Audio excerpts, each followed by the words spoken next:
Tarana Google Muye a day Sura Dignation and Hot Yoga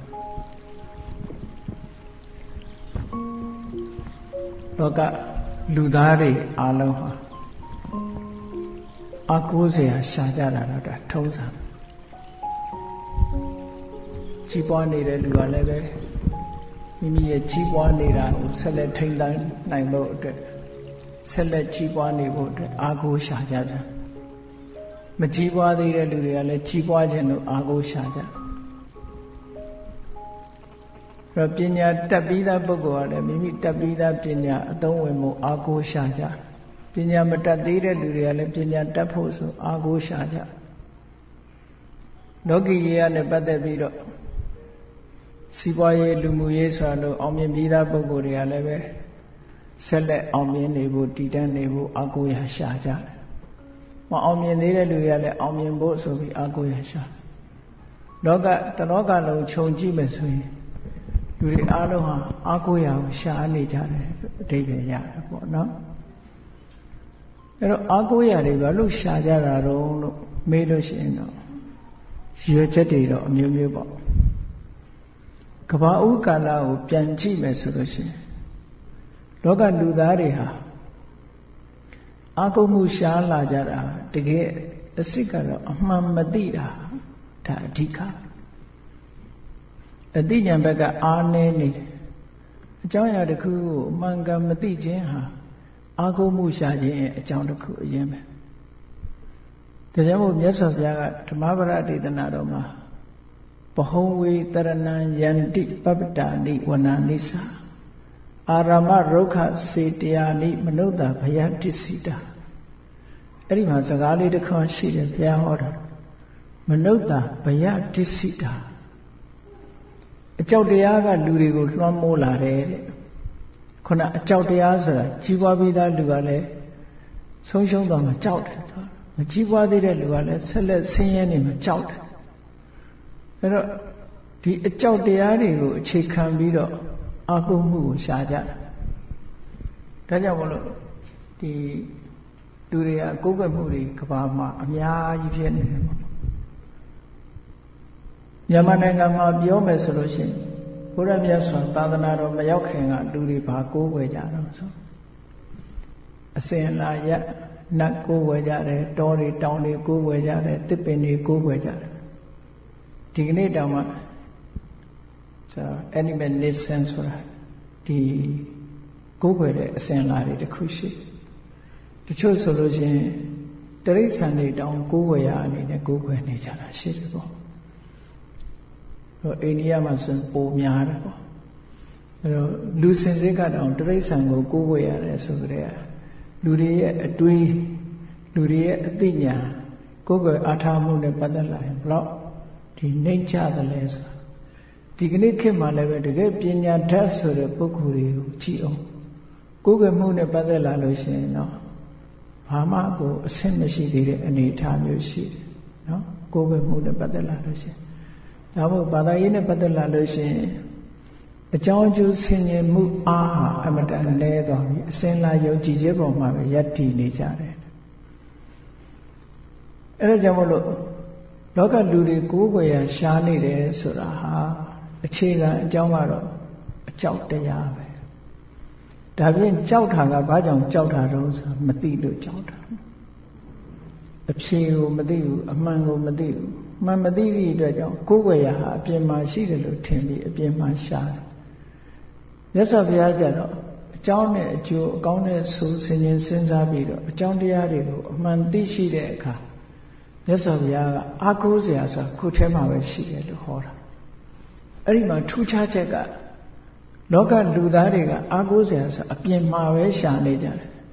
Umame Ludia, Tudu Chonyon Chilla, Eripogo, Agoja.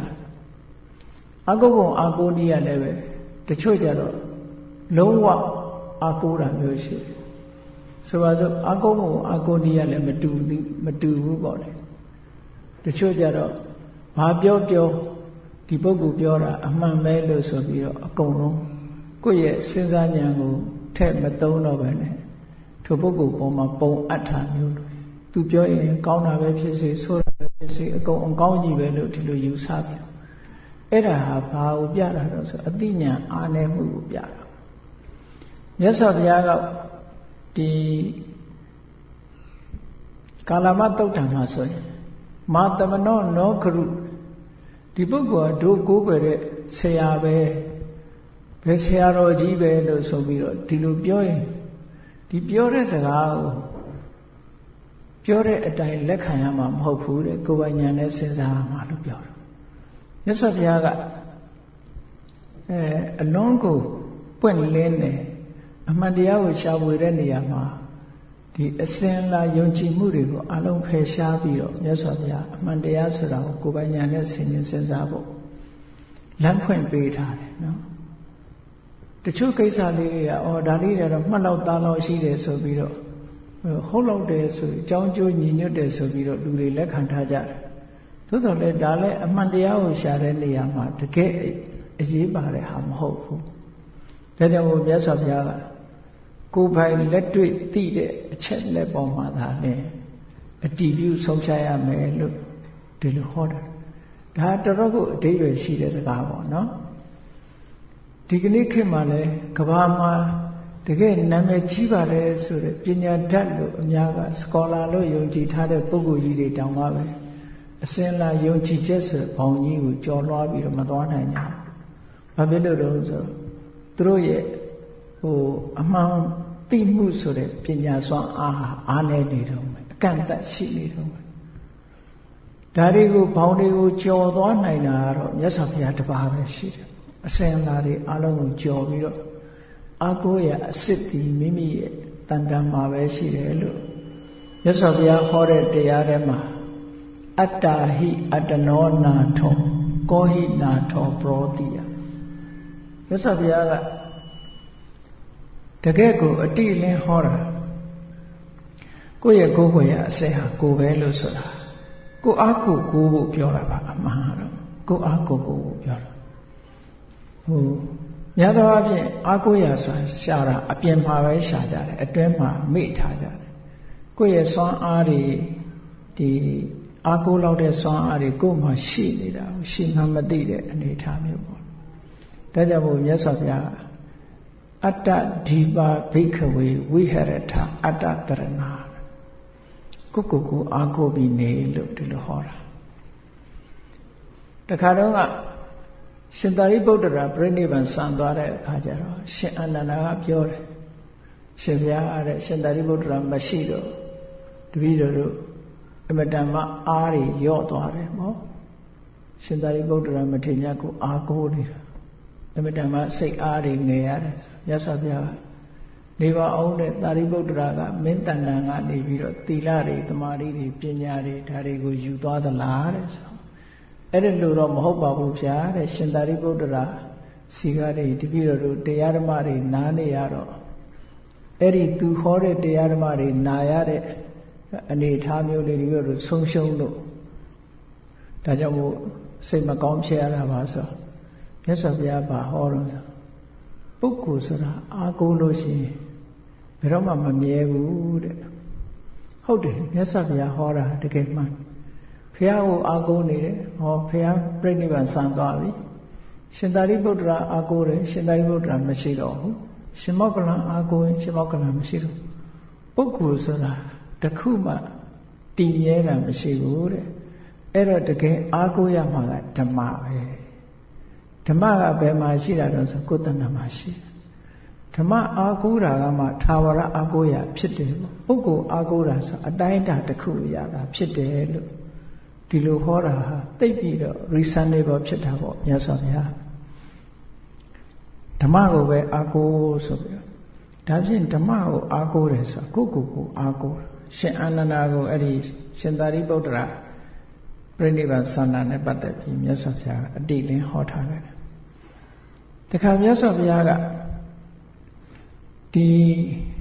ယုံကြည်အားကိုးမှုနဲ့ပတ်သက်လာလို့ရှိရင်ကိုရောမြတ်ကိုရောတိုင်တောင်မှပဲငါပြောတယ်ငါဟောတယ်ဆိုပြီးတော့မင်းတို့လက်မခံနိုင်အောင်စူးစမ်းအောင်ဆိုပြီးတော့ခေါင်းဆောင်ဖြစ်ပြီးတော့ဘာသာရေးခေါင်းဆောင်ထဲမှာဝေဖန်ခိုင်းတာဘုရားတစ်ပါးပဲရှိတယ် ကျန်တဲ့ခေါင်းဆောင်တွေကဘယ်သူမှအဝေဖန်မခံရဘူးပေါ့ငါပြောတာလုပ်ငါပြောတာမှတ်ငါပြောတဲ့အတိုင်းလုပ်ဆိုတာတွေပဲများတယ်ပေါ့မြတ်စွာဘုရားအဲ့လိုမဟုတ်ဘူးငါ့ကိုလည်းပဲအဲ့ဒါဆင်ခြင်စဉ်းစားကြည့်တခါတော့ကဥဒ္ဒယီဆိုတဲ့ပုဂ္ဂိုလ်တူကမြတ်စွာဘုရားကိုကြည်ညိုတဲ့အထက်မှာမြတ်စွာဘုရားကဘာလို့ကြည်ညိုတာတော့ဆိုဟောအရှင်ဘုရားတောအကြောင်းတွေမှာနေတယ်တစ်ထပ်ပဲဖုံးပေးတယ်ဆိုတဲ့ဒီအကျင့်တရားတွေနဲ့ကြောင့်မို့လို့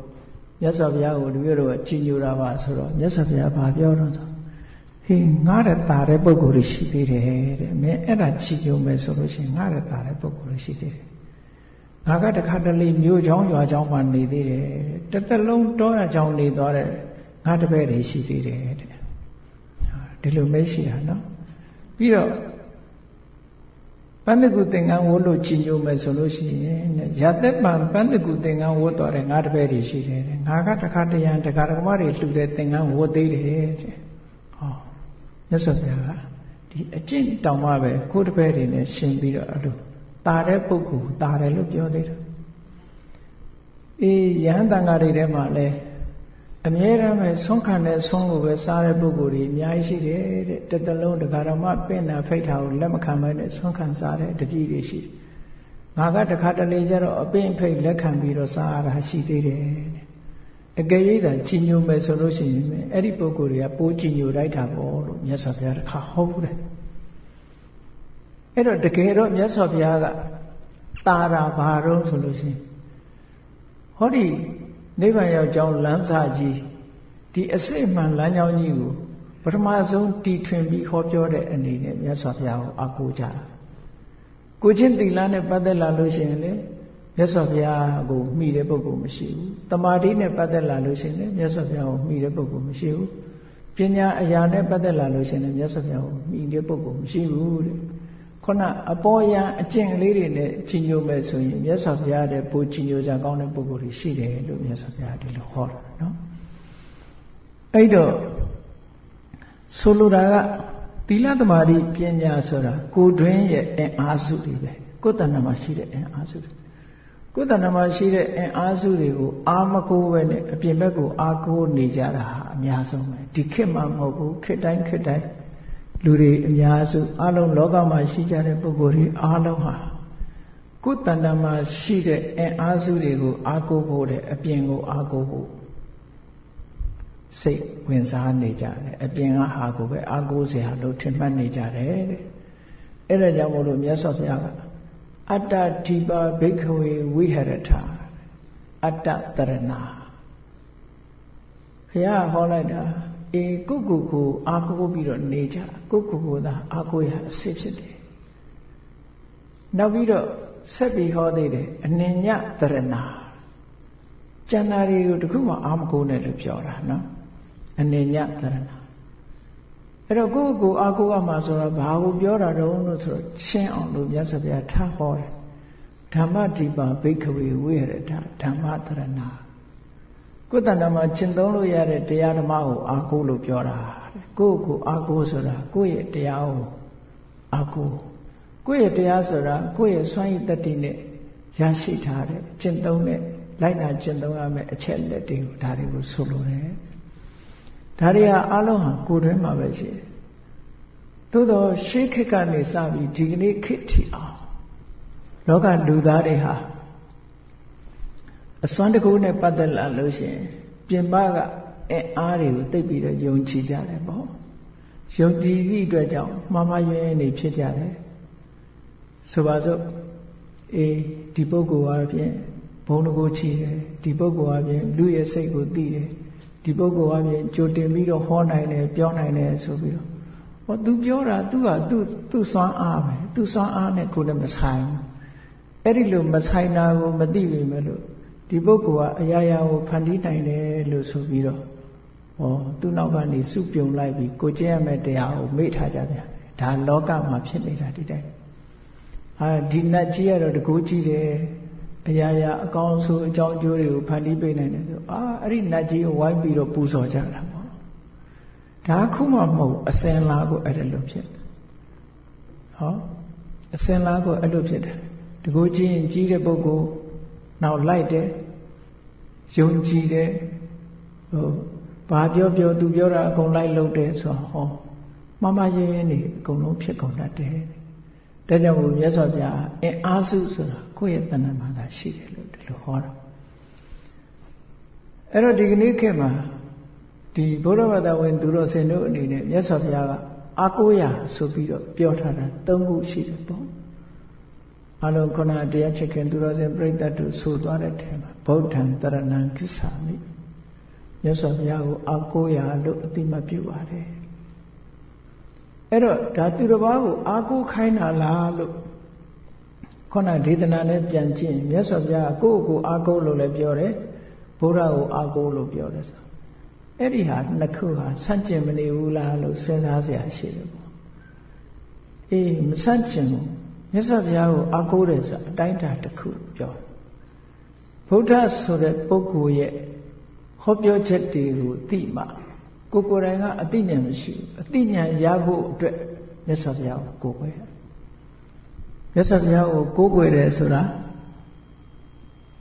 အမှန်တရားကိုသိဖို့အတွက်ဆရာသမားအနေနဲ့ဒီကိုးကွယ်တဲ့သဘောမျိုးအဲ့ဒီနေရာမှာလည်းပဲ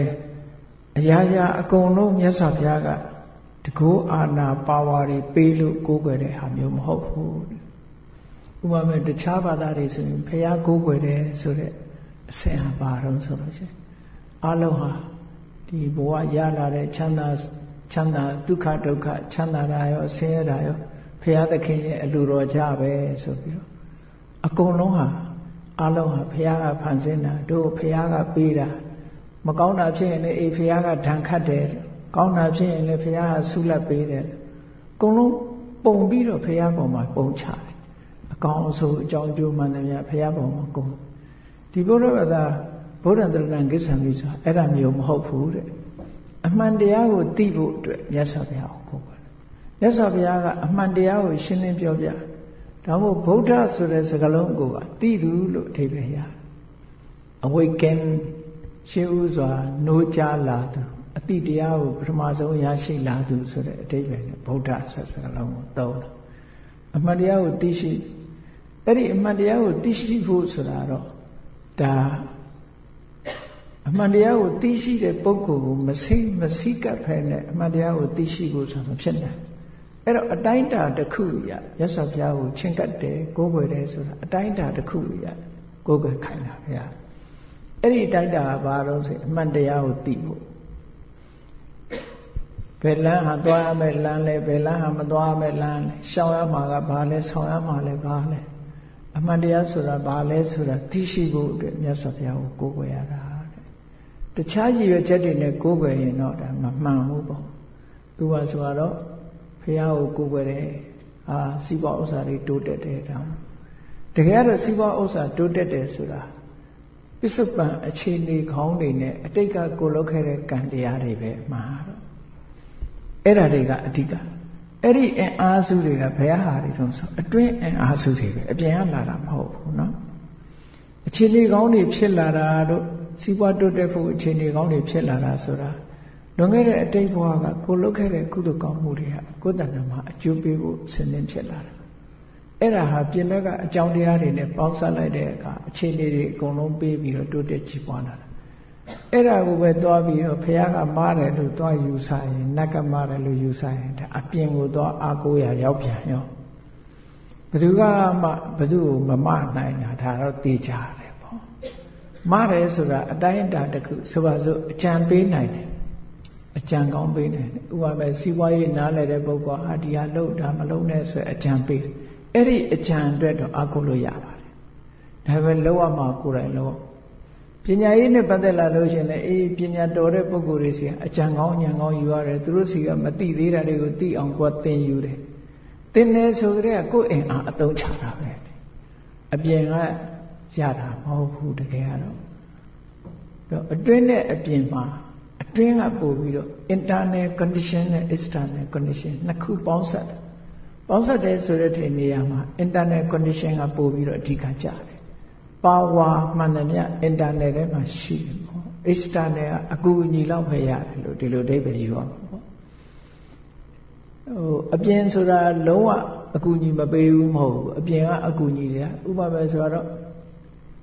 အခုဒီကုန်းကျော်တို့တိုက်ကြီးဆိုလို့ရှိရင်ဒီအဆောက်အဦထဲမှာနေလို့ရှိရင်ဟောရသည်ဥရုဒန်းနေတက်တာတယ်နော်ကျမကြီးကောင်းလာတယ်ဆိုဒါသူကအကျိုးပြုတာလို့ခေါ်တယ်ပေါ့ဒါသူလုံးနိုင်တာအဲ့ဒါပဲပေါ့သို့တော့အတွင်းကအသိဉာဏ်ရှိဖို့ကြတော့ကိုလုံးဝမှာပေါ့အပြင်ဘက်ကအကူအညီပေးတာတော့ရှိတယ်ပေါ့နော်ဟုတ်အရေးကြီးဆုံးတကယ်အစစ်အမှန်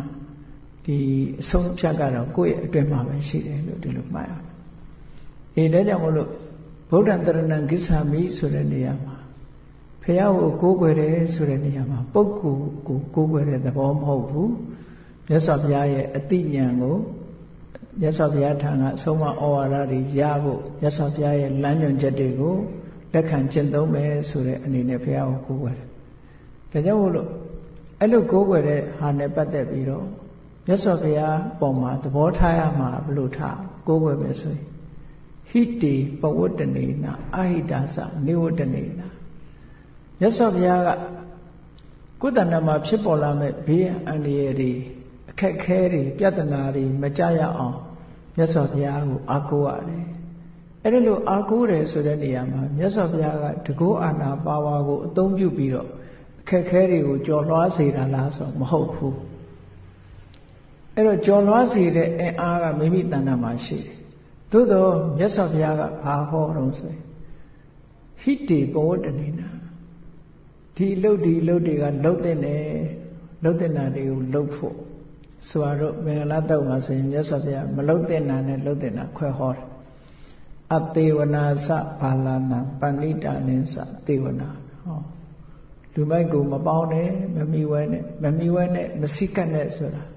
သူတို့ကိုဆရာမတင်နဲ့လို့ပြောတာနော်လူမိုက်ကိုဆရာမတင်နဲ့သူတို့စကားကိုနားမထောင်နဲ့သူတို့လုပ်တဲ့အလုပ်တွေလိုက်မလုံးနဲ့ဒါပြောတာနော်အဲ့တော့လူမိုက်ကိုမပေါင်းနဲ့ဆိုပေါင်းတယ်ဆိုတဲ့အဓိပ္ပာယ်ကအဲ့ဒါကိုဆိုလို့တယ်ဆရာတင်တာတို့မိတ်ဆွေဖြစ်လက်ခံတာတို့သွားတူစားတူနေတူထိုင်တူသူအကြံဉာဏ်တွေယူတာတို့ဒါတွေကိုဆိုလို့တာပေါ့အဲ့ဒါမျိုးမလုပ်နဲ့လောက်ရမှာကပဏိတန်နဲ့စသေဝနာပညာရှိတဲ့ပုဂ္ဂိုလ်တွေသူတော်ကောင်းတွေနဲ့ပေါင်းသူတော်ကောင်းတွေရဲ့အကြံဉာဏ်တွေကိုယူလို့ဒီလိုဆိုလို့တယ်လောက်ရမှာကိုလောက်ရမှာကြီးပဲအကုန်အဲ့ဒီမှာမြတ်စွာဘုရားကမကောင်းတဲ့လူမိုက်ကိုပေါင်းခြင်းဖြင့်ရလာမဲ့အပြစ်အနာစာပြဿနာတွေမဖြစ်ရအောင်မပေါင်းနဲ့လို့ဒီလိုပြောတာပညာရှိသူတော်ကောင်းကိုပေါင်းခြင်းဖြင့်ဖြစ်ပေါ်လာမဲ့အကျိုးကျေးဇူးတွေရဖို့ရအတွက်ပညာရှိသူတော်ကောင်းကိုပေါင်းလို့အဲ့ဒါကိုပဲအဟိတာသနိဝတ္တနေနာ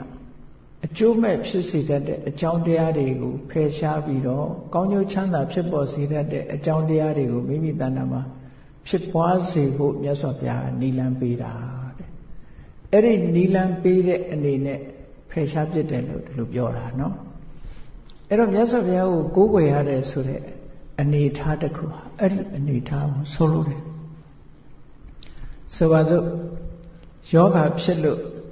ဆရာဝန်စီသွားရတယ်ဆိုတာဆရာဝန်စီကအကြံကောင်းအညံကောင်းသွားတောင်းတာပဲမှန်တယ်သူကတကယ်ကယောဂသူကုပေးတာမဟုတ်ဘူးကုတာကဆရာကုတာပဲเนาะတကယ်အနှစ်သာရပိုင်းကြည့်ဆရာဝန်ကဘလောက်အကြံဉာဏ်ပေးပြီးကိုကဆေးမတော့ဘူးဆိုယောဂမပြောက်ဘူးလေအဲ့တော့ဆရာဝန်စီသွားတယ်ဆိုတဲ့ရည်ရွယ်ချက်ကဘာတော့ဆိုရင်ဒီယောဂဘာကြောင့်ဖြစ်တယ်ဆိုတာသိဖို့ရယ်ဘာတွေကိုရှောင်ရမယ်ဆိုတာသိဖို့ရယ်ဘယ်ဆေးတောင်းရမယ်ဆိုတာသိဖို့ရယ်ဒီအတွက်ပဲဒီတည်းမပို့ထို့တူပဲမြတ်စွာဘုရားကိုကိုးကွယ်တယ်ဆိုတာလည်းဒီတည်းမပို့ဘုရားစီကတကူတွေအာနာတွေပါဝါတွေရမယ်လို့ထင်ပြီးကိုးကွယ်ရင်တော့ဒါမှားတာပေါ့နော်ဟောအဲ့ဒီတော့မြတ်စွာဘုရားရဲ့အကြံဉာဏ်တွေတရားဓမ္မတွေကိုလက်ခံကျင့်သုံးဖို့ဆိုပြီးဗုဒ္ဓံတရဏံကိစ္ဆာမိဘုရားကိုကိုးကွယ်ပါတယ်ကိုးကွယ်လိုက်တော့မြတ်စွာဘုရားကဘာကိုဟောတော့ဆိုရင်ခုနကဓမ္မကိုဟောတာပဲဓမ္မဆိုတာအခြေခံအားဖြင့်လူမိုက်တွေကိုမပေါင်းတဲ့ပညာရှိကိုပေါင်းပူဇော်လိုက်တဲ့လူကိုပူဇော်စသဖြင့်လောက်ရမှာနဲ့မလောက်ရမှာဆောင်းရမှာနဲ့ရှောင်ရမှာဒါတွေကိုမြတ်စွာဘုရားကခွဲခြားပြီးတော့ဟောတယ်အဲ့ဒီခွဲခြားပြီးတော့ဟောတဲ့အတိုင်းကိုကလိုက်နာတာဓမ္မံတရဏံကိစ္ဆာမိပဲ တရားကိုကိုးကွယ်တယ်ဆိုတာအဲ့ဒါအဓိပ္ပာယ်ပဲနော်အဲ့ဒီလိုမဟုတ်ဘဲနဲ့တခြားနိလန်းနဲ့ကိုးကွယ်တယ်ဆိုလို့ရှိရင်ဒါမမှန်သေးဘူးပေါ့ကိုယ်ကအမှန်ကန်တဲ့လောင်းကြောင်းကိုရောက်ဖို့အမတန်မှအရေးကြီးတယ်နော်ဒီကနေ့ခေတ်မှာစဉ်းစားကြည့်မြန်မာပြည်တွေမဟုတ်ဘူးတခြားနိုင်ငံတွေမှာကိုးကွယ်မှုတွေကတော်တော်ကိုများတာဘုန်းကြီးတို့တနေ့ကကိုရီးယားသွားကိုရီးယားမှာဆိုလို့ရှိရင်ကိုးကွယ်တာတွေအများကြီးပဲသူတို့မှာထေရဝါဒမဟုတ်တော့အဲဘုရားကျောင်းတွေပါတယ်ဆိုမှနတ်တွေရှိတယ်နောက်ပြီးတော့အစဉ်အလာရယုံကြည်တာတွေပေါ့ဘုရားအလောင်းတွေကိုးကွယ်တယ်အမျိုးစုံပဲမျိုးစုံပဲကိုးကွယ်တာဒီလိုကိုးကွယ်ယုံနဲ့ဒါတွေအကုန်လုံးသူတို့တဏ္ဍာမှာတကုအာနာပါဝါတွေရလာမယ်လို့ယုံကြည်ရင်အမတန်မှားယွင်းတယ်အချိန်ဖြုံးနေတာနဲ့အတူတူပဲတကယ်လောက်ရမှာစွန့်ရည်တတ္တိတွေကိုယ်တဏ္ဍာမှာဖြစ်နေအောင်လောက်ရမှာအဲ့တော့ကဘာလုံးကိုခြုံကြည့်လိုက်မယ်ဆိုလို့ရှိရင်ကိုယ်ကွယ်မှုအနေထားနဲ့ပတ်သက်လာလို့ရှိရင်ရှင်းရှင်းကြီးမမြင်ညာသေးဘူးလို့ပဲပြောအောင်ဗမာပြည်မှာလည်းကြည့်လေကိုယ်ကွယ်တာအမျိုးမျိုးပဲရှိသေးတယ်ဘုရားဘာသာလို့ဆိုတဲ့ပုဂ္ဂိုလ်တွေတောင်းပါပဲဘုရားကိုးကွယ်တယ်ဆိုတဲ့အစဉ်အလာလေးတစ်ခုမှတောင်းပါပဲလက်ကောင်းတာတို့လက်မကောင်းတာတို့ရုပ်ပွားတော်တောင်းပါဒါကလာဘသိဋ္ဌိတို့ဘာတို့နဲ့ဒီလိုကိုးကွယ်ကြတာဟုတ်တယ်မလားဘုရားကိုကိုးကွယ်တဲ့ကိုကဒီဟာအစဉ်အလာလေးကမဟုတ်သေးဘူးသိပြီးတော့မမှန်သေးဘူးဒါတဲ့အားမရသေးဘူးမိမိနဲ့မဆိုင်တဲ့ဟာတွေနဲ့အခုဗမာပြည်မှာကြည့်လိုက်မယ်ဆိုရင်လွန်ခဲ့တဲ့15နှစ်20လောက်ပဲရှိအောင်မထင်နဲ့ဒီChinese ဘုရားဘာသာတွေကိုးကွယ်တဲ့ဒီ Lapin Buddha ဆိုတာတချို့လည်းဥဒိဘွားလို့ခေါ်တယ်ဖះလောင်းလို့လည်းခေါ်တယ်ပေါ့အဲ့ဒီကိုးကွယ်မှုတွေကွမ်ရင်တို့ဘာလို့အစအကုန်ရောက်လာတချို့အိမ်တွေမှာတော့ဘိုးအောင်တို့ဘာတို့ဒီအယုဒ္ဓယလည်းရောက်လာတယ်ဘာဖြစ်လို့ကိုးကွယ်ကြတာတော့ဒါတွေကိုကိုးကွယ်တာဘာကြောင့်ကိုးကွယ်တာတော့ကိုယ့်ကိုယ်စစ်ဆေးကြည့်ဖို့ကောင်းတကယ်ကိုးကွယ်တော့ရတကယ်အကျိုးရှိတာလားတခါတရံကိုအစွမ်းစားနဲ့ရတာကိုပဲလူတွေကအံ့ဩစရာတော့ကောင်းတယ်ကိုရလာတာတောင်းပါပဲတခါလေဘုရားသခင်ရဲ့ကျေးဇူးလို့ပြောလိုက်သေးတယ်မဟုတ်တာဖြစ်ပြန်လို့ရှိရင်လည်းဒါဘုရားရိုက်တာတို့ဘာတို့လုပ်သေးတာအကုန်လုံးကောင်းတာဆိုတာအကုန်ဘုရားသွားပြီးတော့ဆွဆွဲနေတယ်ဆိုဒါမှန်ကန်တဲ့အကြောင်းလို့မဟုတ်ဘူးဒါလေမဟုတ်တကယ်ကတော့ကိုယ်တဏ္ဍာမှာပဲကိုပြန်ပြီးတော့ချက်လို့ငါလုပ်နေတာဒီဟုတ်ကလားငါတဏ္ဍာမှာဖြစ်နေတာဒီမှန်လားမြတ်စွာဘုရားဟောတာအဲ့ဒါပဲရှင်းရှင်းလေးမြတ်စွာဘုရားကိုလုံးရာဇဝင်သမိုင်းတွေကိုပြန်ကြည့်အောင်မလားဒီတိုင်းပဲတကယ်ကတော့သို့တော့ဒီကနေ့အထိကိုးကွယ်မှုအစဉ်အလာကြီးကရှုပ်ထွေးနေစေပဲရှိသေးတယ်မရှင်းလင်းသေးဘူးဘာဖြစ်လို့မရှင်းလင်းတာတော့ဆိုတော့အသိဉာဏ်တွေအားနည်းနေသေးလို့ပဲမှန်တော့အသိဉာဏ်လုံလောက်အောင်မရဘယ်ကြမှာအသိဉာဏ်ကလုံလောက်သွားတော့ဆိုလို့ရှိရင်တတ္တဗံဖြစ်သွားမှလုံလောက်တာတကယ်ကတော့တတ္တဗံဖြစ်သွားလို့ရှိရင် right understanding ဆိုတဲ့တမ္မာဒိဋ္ဌိ wrong view ဆိုတာလုံးဝဖယ်လိုက်ပြီးမရှိတော့ doubt ဆိုတာလည်းမရှိတော့အခုပုထုဇဉ်တွေကြတော့အမှန်မမြင်သေးတာနဲ့ယုံမတန်တရားဒီနှစ်ခုကလွှမ်းမိုးထားတော့အမှန်မသိသေးတာအမှန်မမြင်သေးတာကြောင့်ဟိုဟာဟုံနိုးဒါဟုံနိုးသူပြောတာဟုံနိုးကိုပြောတာဟုံနိုးနဲ့ဟိုဘာသာကဟုံနိုးဒီဘာသာကဟုံနိုးနဲ့ဆိုပြီးတော့အဲ့ဒီဟုံနိုးထဲမှာခြားလဲဖြစ်နေတာပဲအမှန်တော့ဒီကမ္ဘာလုံးဟာဒီတိုင်းပါပဲကြီးပွားတိုးတက်သွားတဲ့နိုင်ငံတွေမှာလည်းဒီတိုင်းပဲမကြီးပွားသေးတဲ့နိုင်ငံတွေမှာလည်းဒီတိုင်းပဲအလုံးကြည့်လိုက်မယ်ဆိုရင်မြတ်စွာဘုရားဟောထားတဲ့အတိုင်းပဲမနုဿာဘယဒိဋ္ဌိတာလူတွေကအကြောက်တရားကလွှမ်းမိုးခံနေရသည့်အတွက်ကြောင့်ထင်ရမြင်ရတွေအာကိုမှုရှာနေကြတာတဲ့အဲ့ဒီအာကိုမှုရှာတဲ့စနစ်ကြီးကဘယ်ကြမှာရပ်သွားတော့ဆိုရင်သောတပန်ဖြစ်သွားမှရပ်မှာပဲအဲ့တော့သောတပန်မဖြစ်ခင်ကသောတပန်ရဲ့စိတ်နေသဘောထားတွေကိုသိထားမယ်ဆိုလို့ရှိရင်လေရပ်ဖို့ကိုကြိုးစားလာမှာပေါ့အမှန်ကိုမြင်လာပြီကိုမရောက်သေးတောင်အမှန်တာကိုမြင်ဖို့တော့အမတန်မှအရေးကြီးတာပေါ့ဒါကြောင့်မို့အမှန်မြင်ဖို့ပထမကြိုးစားအမှန်မြင်လို့ရှိရင်အကြောက်တရားကိုဖယ်ရှားနိုင်ပါတယ်အမှန်မမြင်ကြောက်နေတာ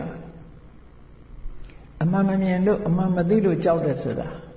ရှင်းတော့ကဘုန်းကြီးတို့အထက်ကရာထဲမှာဇလန်းလေးဝတ္ထုလေးတစ်ခုပေးထားတာရှိတယ်အသက်ကြီးမှဝတ်လာတဲ့ဘုန်းကြီးကြီးတစ်ပါး သူများလို့ဘုံတကူချီးကျင်တော့သူကသုတ်တန်နဲ့သွားပြီးတော့ညသုတ်တန်ထူတင်ဆောက်တည်တဲ့အဲ့လိုသုတ်တန်ထူတင်ဆောက်တည်တဲ့အခါမှောင်စာပြောတော့သုတ်တန်နဲ့ရောက်သွားပြီးဒီတစ်ပင်တစ်ပင်အောင်မှာသူထိန်းထောင်းနေတော့အဲ့ဒီမှာခြုံကြားတဲ့ကညမှာရှဲနဲ့အတန်ကြီးကြားနေရကြားနေတော့သူဘလို့ဖြစ်တော့ဆိုကြောက်လိုက်တာတဲ့ငါဒီတစ်ပင်အောင်လာနေတာကိုသိလို့တရေကငါစားမလို့ကြည့်နေပြီလို့ဆိုပြီးတော့အဲ့ဒါသူတညာလုံးမအိပ်နိုင်ဘူးလေကြောက်အဲ့ဒီခြုံကြားကလည်းပဲ6နဲ့တညာလုံးပဲမနဲ့မိုးလင်းတို့ကြည့်တဲ့အခါကျတော့နအိုကြီးတစ်ကောင်ကအဲ့ဒီမှာအိပ်ပြီးတော့စမြုပ်ပြန်နေတာအဲ့ဒါညာတော့ကတရေဆိုပြီးတော့ကြောက်မနဲ့မိုးလင်းတော့နအိုကြီးမှသိတော့အဲ့ဒီနွားကြီးကိုလိုက်ရိုက်တဲ့တညာလုံးငါ့ကို6လှမ်းရမလားဆိုပြီးတော့အဲ့ဇလန်းလေးရှိအဲ့တော့လူတွေရဲ့အနေထားအဲ့ဒါမျိုးဖြစ်နေတာသေချာစဉ်းစားကြည့်အမှန်မသိသေးလို့ကြောက်မိကြောက်ရကြောက်နေကြတာအမှန်သိသွားတာနဲ့တပြိုင်တည်းရှင်းသွားတာပဲပေါ့အဲ့ဒီလိုဖြစ်တယ်အဲ့တော့ဘာလို့အောင်လို့အမှန်သိအောင်ကြိုးစားဖို့လိုတာပေါ့တကယ်ကအမှန်သိအောင်ကြိုးစားဖို့ဆိုတာနီးလန်းနေရှိတယ်လေဆိုပါစို့စာပေဖတ်ရမယ်တရားဓမ္မနာယူရမယ်မေးမြန်းရမယ်ကိုယ်ရင်ထဲမှာမရှင်းတာတွေမေးရမယ်ဒါဟုတ်သလားမဟုတ်ဘူးလားဒါလှုပ်ထိုက်သလားမလှုပ်ဘူးလားဖះဟောခဲ့တာဟုတ်သလားမဟုတ်ဘူးလားမေးတယ်အခုဆိုလို့ရှိရင်ဘုန်းကြီးတနေ့ကိုရီးယားသွားတော့အဲ့မှာကိုရီးယားဘက်ကဆန်ဆိုတဲ့တောရအကြောင်းကြီးတစ်ကြောင်းသူတို့ကတော့တောတွေတောင်တွေထဲမှာများတယ်ရှေးကြောင်းကြီးအဲ့ဒီမှာမဟာယာနဘုန်းကြီးတွေကသူတို့တညတရားဟောပါလို့ဆိုပြီးတော့သူဘုန်းကြီးတွေကြီးပဲတရားဟောတယ်တရားဟောတော့သူတို့မေးခွန်းတွေမေးတယ်ပေါ့လေသမထတို့ဝိပဿနာတို့အကြောင်းတွေဟောတယ်အဲ့ဒီလိုဟောရင်ပြောရင်နဲ့သူတို့ရဲ့ယူဆချက်တွေနဲ့ဒီထေရဝါဒကဟောပြောတဲ့တရားတွေနဲ့ယူဆချက်တွေမတူညီတာတွေတွေ့လာတဲ့အခါကျတော့တုံညဆိုတာနဲ့ပတ်သက်ပြီးတော့ပြောတာဘုရားရဲ့တုံညဆိုတာအတ္တနဲ့ဒီသာဝရတည်မြဲတဲ့အတ္တဆိုတာရဲ့အတ္တရဲ့ပိုင်ဆိုင်မှုဆိုတာရဲ့ဒီနှစ်ခုမရှိတာပါဠိလိုကျတော့အတ္တနဲ့အတ္တနိယဒီနှစ်ခုမရှိတာကိုဆိုလိုတယ်လို့ဆိုသူတို့သိထားတဲ့တုံညမဟုတ်ဘူးဘာဆိုဘာမှမရှိတဲ့တုံညကိုသိထားသူတို့ကနာခချုနာရဲ့မတ္ထယမိကဖလိုဆိုဖီကသူတို့သိတာဒီကဗုဒ္ဓရဲ့တရားတော်နဲ့တခြားစီဖြစ်နေတယ်အဲ့ဒါနဲ့ပတ်သက်ပြီးတော့ရှင်းလင်းပြောတဲ့အခါကျတော့အဲ့ဒီမှာ professor တပါးဘာပြောတော့ဆိုလို့ရှိရင်သူတို့ကျောင်းသားတွေကိုသင်ထားတာကတစ်မျိုးတဲ့အခုဟာတစ်မျိုးဖြစ်နေတော့သူတို့တန်တရားတွေဖြစ်ကုန်မှာဆိုလို့ဆက်ပြီးတော့မဆွေးနွေးတော့ပါဘူးဆိုပြီးတော့အဲ့ဒီမိကုံးကိုရပ်လိုက်တယ်သူတို့သိတာတွေနဲ့တခြားဖြစ်တယ်အဲ့ဒီကျောင်းအုပ်ဘုန်းကြီးကြီးကဘာပြောတော့ဆိုမင်းတို့ဗမာပြည်သွားပြီးတော့စာသင်ရင်သင်ကြပါလို့ပြောတယ်သူတပည့်တွေကိုဗမာပြည်ကိုသွားကျင်တဲ့ပုဂ္ဂိုလ်သွားပြီးသင်ကြပါလို့ပြောတယ်အဲ့လိုပဲတချို့ကအမှန်တရားတွေကိုမသိတော့မသိသည့်အတွက်ကြောင့်ထင်ရမြင်ရတွေပြောထားတာတွေကိုအဟုတ်မှတ်ပြီးတော့နေတာနောက်ဘုန်းကြီးတို့စီမှာအဲ့ဒီကိုရီးယားကဘိက္ခုနီတစ်ပါး2000ပြည့်နှစ်က thesis လာလုပ်သွားတာရှိတယ်သူရေးတဲ့ကျမ်းကဝိသုဒ္ဓိမေမဟာတိကာကျမ်းအဲ့ဒါကိုပညာဘူမိနေဒေတာဆိုတဲ့အခန်းတစ်ခန်းကိုအင်္ဂလိပ်ဘာသာပြန်ပြီးတော့သူက analyze လုပ်အောင် study လုပ်အောင်အဲ့ဒါနဲ့ပတ်သက်ပြီးသူကအိန္ဒိယနိုင်ငံပူနေ University မှာဟောရင်လောက်ထားတယ် register လောက်ထားတယ်ဒါပေမဲ့အဲ့ဒီမှာသူဘယ်လို့မှရှေ့တိုးလို့မရလို့ဗမာပြည်ရောက်လာပြီးတော့အဆက်အသွယ်ရတော့ဘုန်းကြီးစီရောက်လာတော့နှစ်ခွဲလောက်နေပြီးတော့သူလောက်သူ့အဲ့ဒါသင်ပေးလိုက်ရအဲ့ဒီသီလရှင်ကိုတပည့်လဲတပည့်ဖြစ်တော့အဲ့ဘိက္ခုနီကိုမေးကြည့်တာဒီပါအောင်မဟာယာန tradition ကလို့ထေရဝါဒတရားကိုသူတို့ဟိနယာနလို့ခေါ်တယ်ပေါ့ဟိနဆိုတာ inferior အောက်တန်းကျတယ်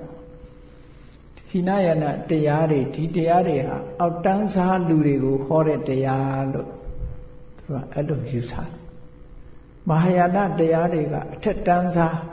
ပညာထက်တဲ့ပုဂ္ဂိုလ်တွေကိုခေါ်တာ အဲ့တော့သူတို့တရားကအထက်တန်းစားပုဂ္ဂိုလ်တွေအတွက်ဟောတာတဲ့ဒီထေရဝါဒတရားတွေကအောက်တန်းစားပုဂ္ဂိုလ်တွေဟောတာဆိုပြီးတော့အဲ့တော့မင်းတို့လှည့်စားခံထားရတာသိလားလို့ဆိုဆရာတော်သိပါတယ်တဲ့ဒါတွေသူတို့ကတော့သိတာနော်ထေရဝါဒတရားမှာအမှန်ဆိုတာသိလားသူတို့မှအဲ့ဒါလို့ဘုန်းကြီးတို့လည်းဒါအံ့ဩသွားတယ်တီဟိုမှာသွားပြီးတော့ဒီမစတာသွားလုပ်တဲ့အခါမှာမဟာယာနကျမ်းစာတွေဖတ်ကြည့်လိုက်တဲ့အခါကျတော့ exhortaris နဲ့ exhortaris ဆိုတဲ့စကားလုံးလေးနှစ်ခုရှိတယ် exhortaris ဆိုတာတကယ်သီးသန့်တပည့်တွေကိုလက်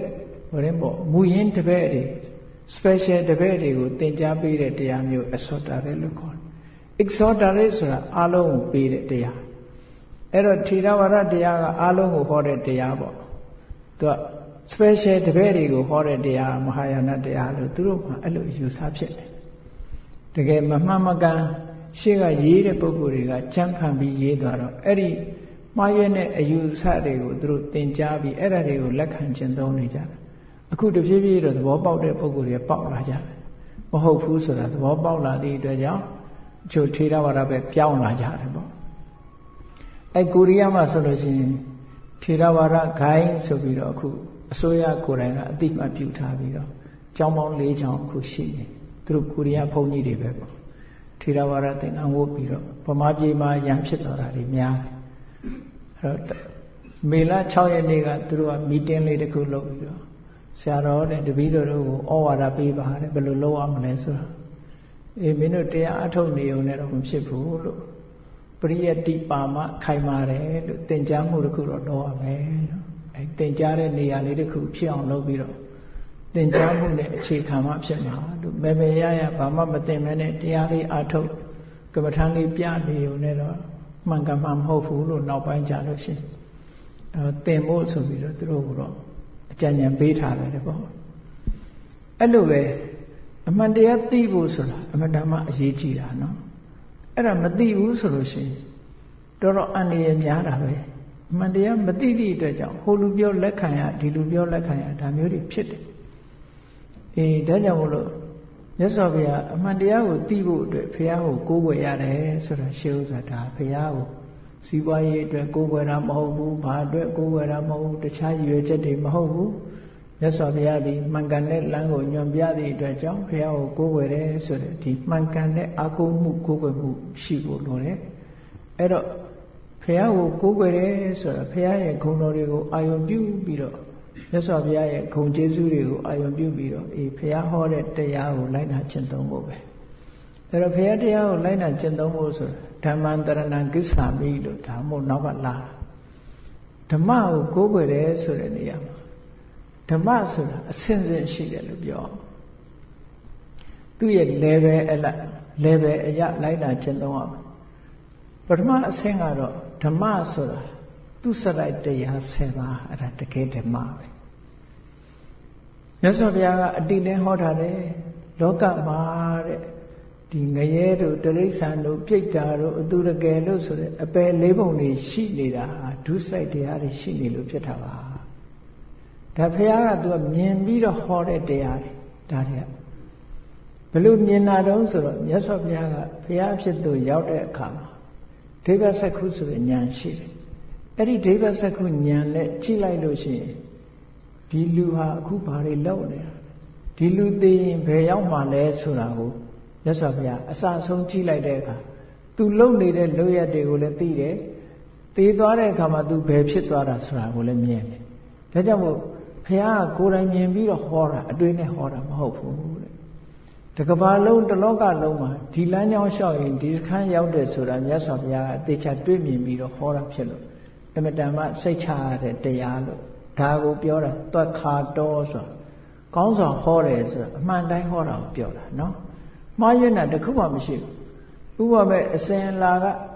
ယုံကြည်ချက်ကိုဟောမယ်ဆိုရင်မှားနိုင်တယ်စာရဲဟာတွေယူဟောမယ်ဆိုရင်လည်းမှားနိုင်တယ်ဟိုကဒီကတဆင်ကြားလို့ဟောရင်လည်းမှားနိုင်တယ်မြတ်စွာဘုရားကအဲ့ဒါလို့ဟောတာမဟုတ်ဘူးကိုယ်တိုင်မြင်ကိုယ်တိုင်သိပြီးတော့ဟောတာဖြစ်လို့ဒါသောခါတမှန်ကန်တယ်လို့ဒီလိုပြောတာအဲ့ဒီမှန်ကန်မှုဟာဘုရားအတွက်သာမှန်ကန်ပြီးဉာဏ်တဲ့ပုဂ္ဂိုလ်တွေကလက်တွေ့မသိနိုင်ဘူးလားလို့ဆိုမဟုတ်ဘူးသိနိုင်တယ်တဲ့ဒါကြောင့်မို့တန်ဒိဋ္ဌိခေါ်လို့ဘု ဘုရားတရားတော်ဟာကိုယ်တိုင်သာလှုပ်တဲ့လူတိုင်းကိုယ်တိုင်သိနိုင်တာဖြစ်သောကြောင့်တဏ္ဍိဋ္ဌိကောဟောအဲ့ဒါလို့ဘုရားတရားတော်ရဲ့ဂုဏ်တော်တွေဟာအမတန်မှထင်ရှားတယ်ပေါ့ရှင်းတတ်စရာကောင်းတယ်ဒါကြောင့်မို့လို့ဓမ္မဓမ္မန္တရဏကိစ္ဆာမိဓမ္မကိုကိုးကွယ်ဆိုတဲ့နေရာမှာအရေးကြီးဆုံးကဘာတော့ဆိုလို့ရှိရင်ဘယ်ဓမ္မကိုကိုးကွယ်ရမှာလဲလို့ဆိုတာနံပါတ်1နံပါတ်1သိရမယ်အဲ့ဒီမှာသူစရိုက်တရားသည်ဓမ္မဒုစရိုက်တရားသည်အဓမ္မသူစရိုက်တရား10ပါးကိုလိုက်နာကျင့်သုံးတာဟာဓမ္မကိုကိုးကွယ်တာပဲဆိုပါစို့သူများအသက်ကိုတတ်ခြင်းကရှောင်တယ်သူများဥစ္စာခိုးခြင်းကရှောင်တယ်သူတော်ဘာသာမယပြစ်မှားခြင်းကရှောင်တယ်ဆိုရယ်ကာယဒုစရိုက်3ပါးအဲ့ဒီရှောင်ကျင်မှုဆိုရယ်ကာယဒုစရိုက်3ပါးကိုလိုက်နာကျင့်သုံးတာဟာဓမ္မကိုကိုးကွယ်တာပဲတခြားနည်းနဲ့ကိုးကွယ်တာမဟုတ်ကျင့်သုံးတာအဲ့တော့ကျင့်သုံးတယ်ဆိုရဲကိုယ့်ရဲ့စွမ်းအားတွေပဲဒါတွေကကိုယ်တဏ္ဍာမှာလက်တွေ့ဖြစ်တဲ့စွမ်းအားတွေကိုလက်ခံကျင့်သုံးတာထို့တူပဲနှုတ်နဲ့ပတ်သက်ပြီးတော့လိန်ပြောတာတို့ရှောင်ကျင်တယ်မှန်တာကိုပဲပြောတယ်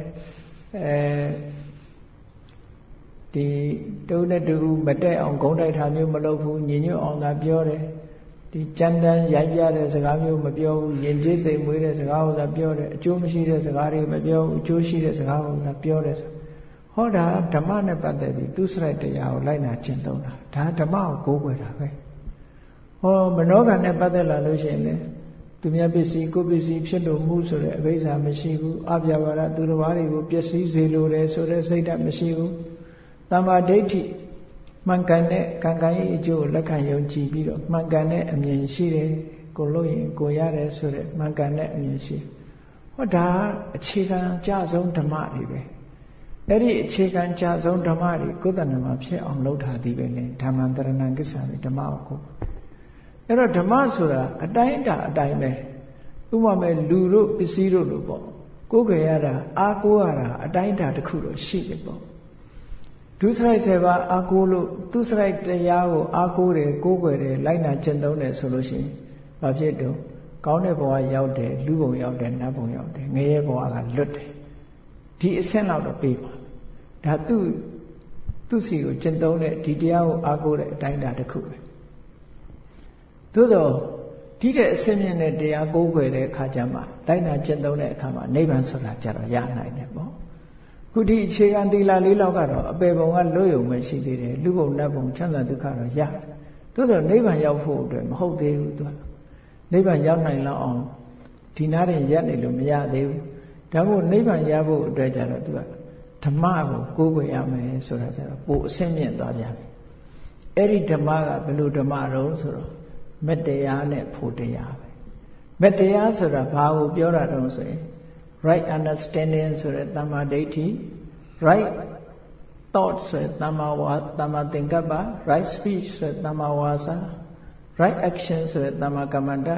right livelihood ဆိုတဲ့သမ္မာအာဇီဝ right effort ဆိုတဲ့သမ္မာဝါယာမ right mindfulness ဆိုတဲ့သမ္မာတတိ right concentration လို့ခေါ်တဲ့သမ္မာ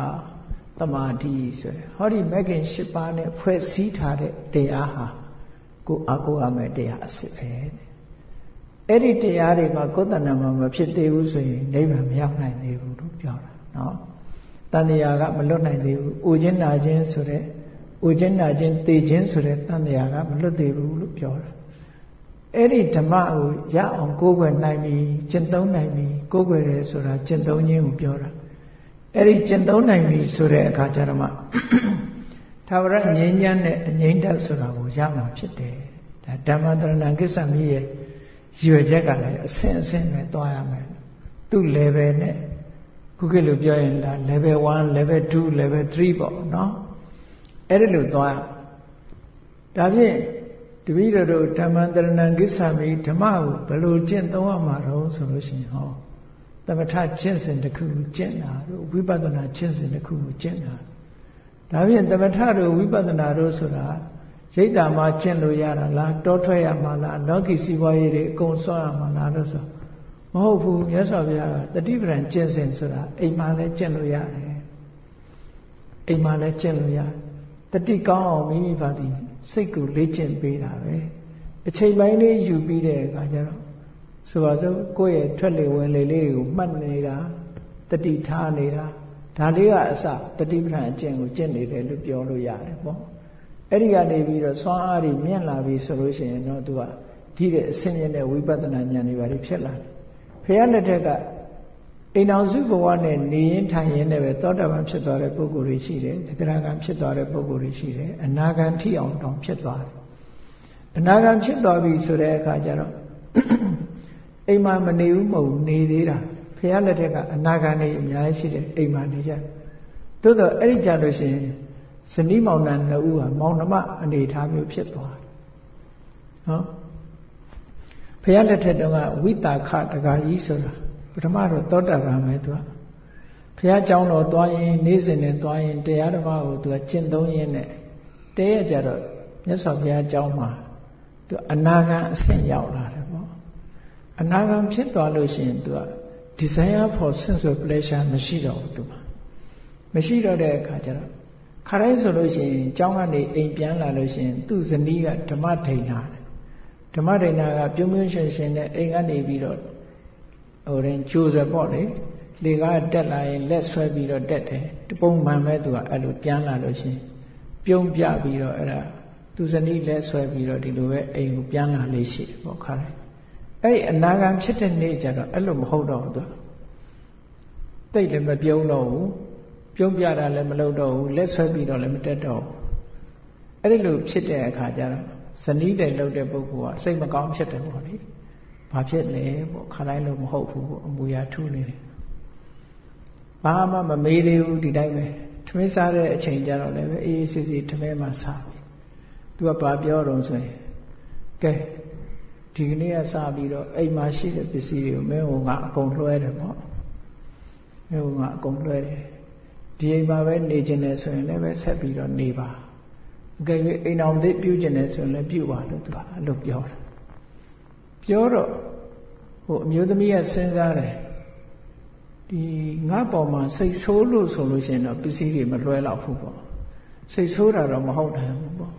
ဘာဖြစ်လို့ဒီလိုဖြစ်တာတုံးဆိုတော့မေးတဲ့အခါကျတော့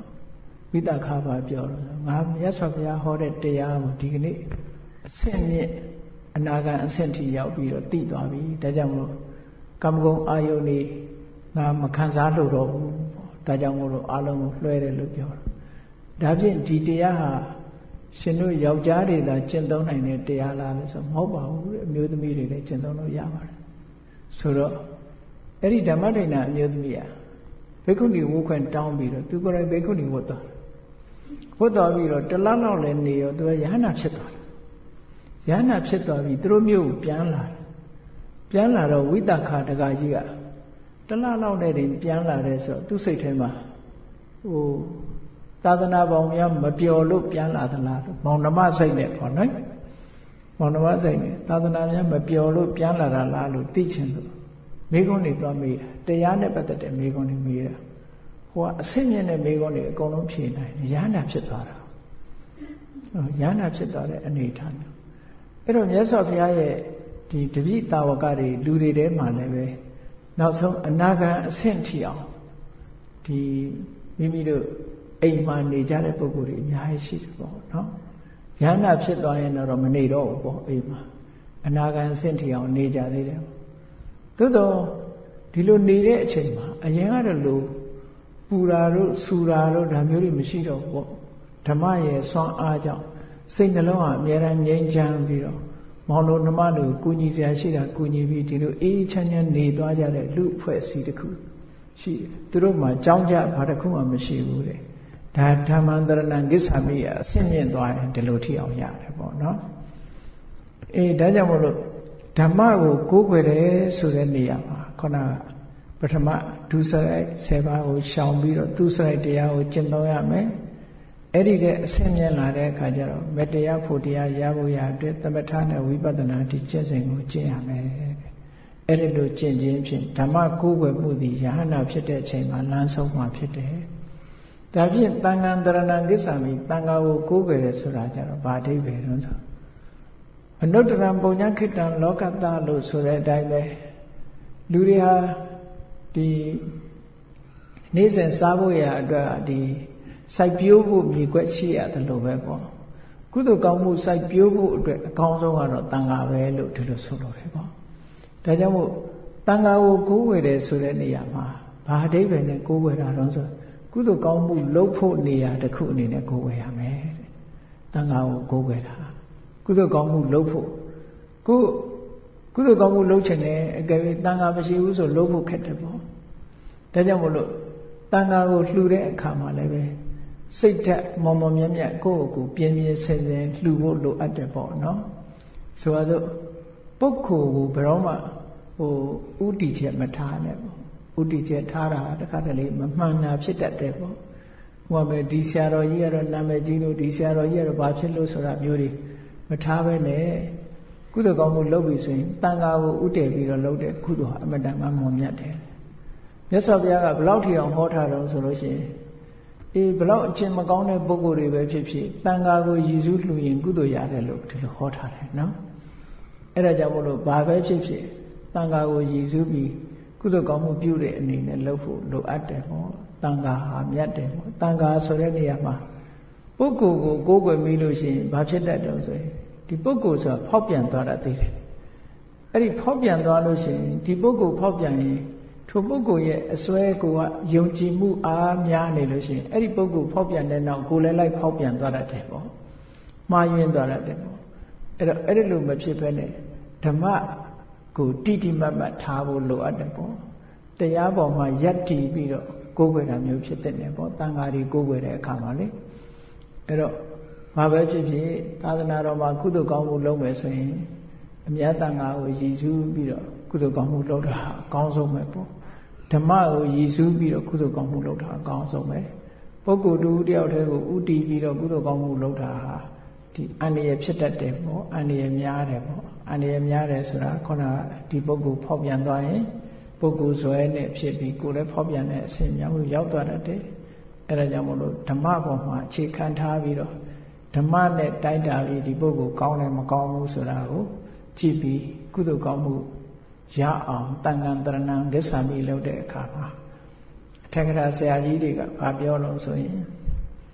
အပကာနံပိကာရဏံဝိပုလဖလပฏิလာဘကရဏေနာကိုလုပ်တဲ့ကုသိုလ်ကောင်းမှုတွေကနည်းနည်းလေးပဲလုပ်ရပေမဲ့လို့အကျိုးတွေအများကြီးကိုဖြစ်ပေါ်စေနိုင်တယ်ဆိုတဲ့ရည်ရွယ်ချက်နဲ့တန်ခါဟာဒါကြောင့်မို့ကိုးကွယ်လိုက်တာနည်းနည်းလေးလှူပေမဲ့လို့ကိုယ့်အတွက်အကျိုးတွေအများကြီးရသွားတယ်ဆိုတဲ့အသိဉာဏ်နဲ့ဒီလိုလုပ်တဲ့တယ်လို့ဒီလိုပြောတာเนาะအဲ့ဒါကြောင့်မို့လို့တန်ခါတရဏံကိစ္ဆာမိဆိုတဲ့အခါမှာဥတီချက်ကအရိယတန်ခါတွေကိုဥတီထားအောင်မယ်ထိုအရိယတန်ခါတွေရဲ့အကျင့်ကိုကျင့်နေတဲ့လက်ရှိသမုဒိတန်ခါတွေကိုအရိယတန်ခါတွေဒီကိုယ်စားအနေထားမျိုးစိတ်ဓာတ်ကထားပြီးတော့အလှူဒန်းလုပ်တဲ့အခါမှာလည်းပဲတန်ခါကိုရည်စူးပြီးလှူတဲ့အလှူဟာပုဂ္ဂိုလ်လူတဲ့အလှူနဲ့မတူဘူးတဲ့တန်ခါကိုရည်စူးပြီးလှူတဲ့အလှူကအမတန်မွန်မြတ်တယ်ပုဂ္ဂိုလ်တူတယောက်ကိုကိုးကွယ်တယ်ဆိုရင်လည်းဓမ္မကိုအခြေခံပြီးတော့ကိုးကွယ်မှပို့အဆင်ပြေတယ်အကယ်၍ဓမ္မကိုအခြေမခံမဲနဲ့ပုဂ္ဂိုလ်ဆိုကိုးကွယ်မိလို့ရှိရင်မကောင်းတာတွေဖြစ်တတ်တယ်ပေါ့ဒါကြောင့်မို့လို့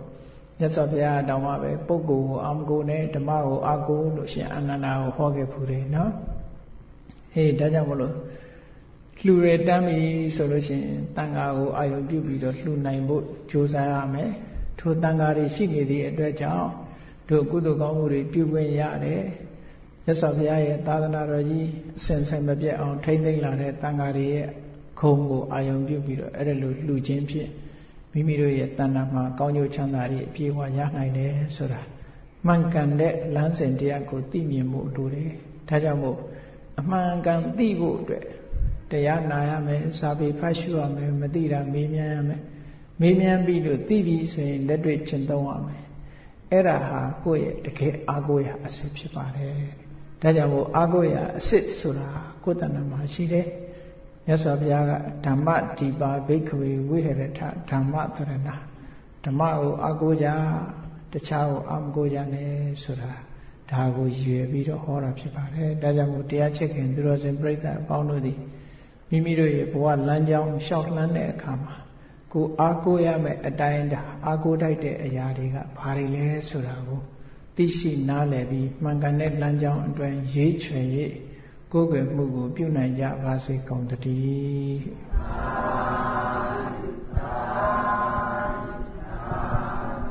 ဒီကိုဦးကျော်တို့ဦးကျော်တော်ခင်မမတာမြမင်းတင်ကျော်ရဲမင်းတင်ကျော်သမီးကြည်လက်ရွှန်းကျော်မိသားစုကနေပြီးတော့15သိန်းနဲ့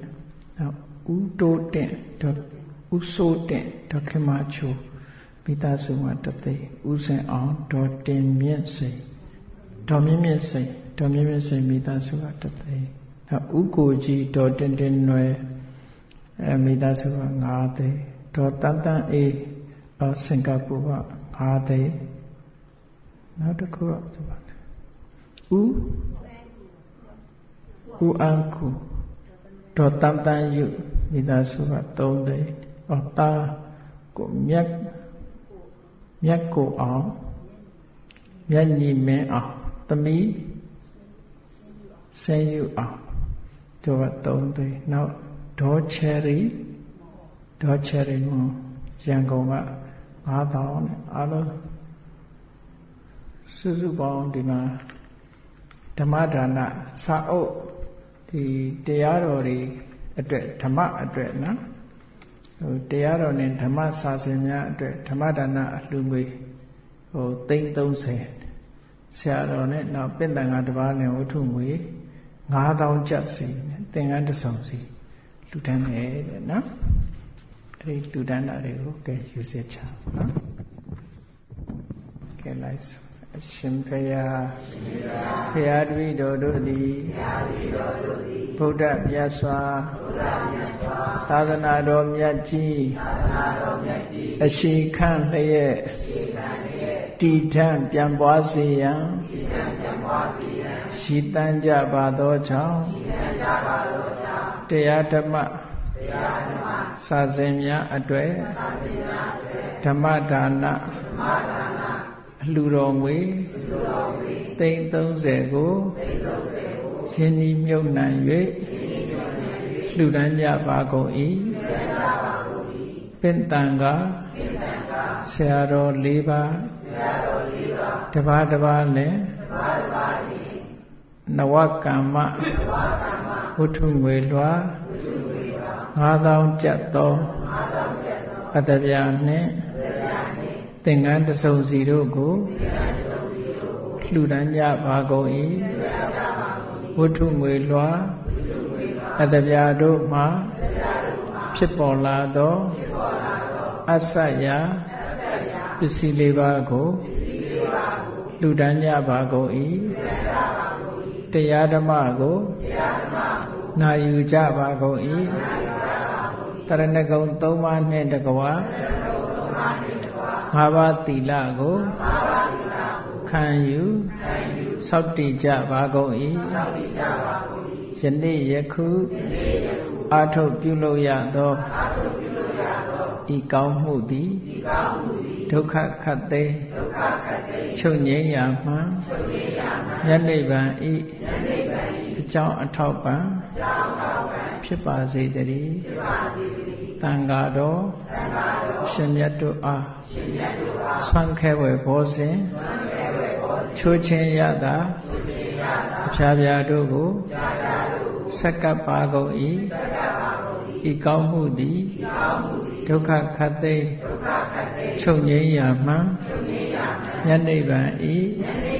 အကြောင်းအထောက်ပံ့ဖြစ်ပါစေတည်းဤကောင်းမှုဤအဖို့ဘာကကိုအမိအဖအဖိုးအဖွာဆရာသမားမှစ၍ကဘာသူကဘာသားလူနတ်မြမတတ္တဝါအများတို့အားအမြဝေငှပါကုန်၏ကုသိုလ်အမြကိုယ်စီရကြကုန်သည်ဖြစ်၍ကိုယ်စိတ်နှဖျားချမ်းသာကြသည်ဖြစ်ကြပါစေကုန်သတည်း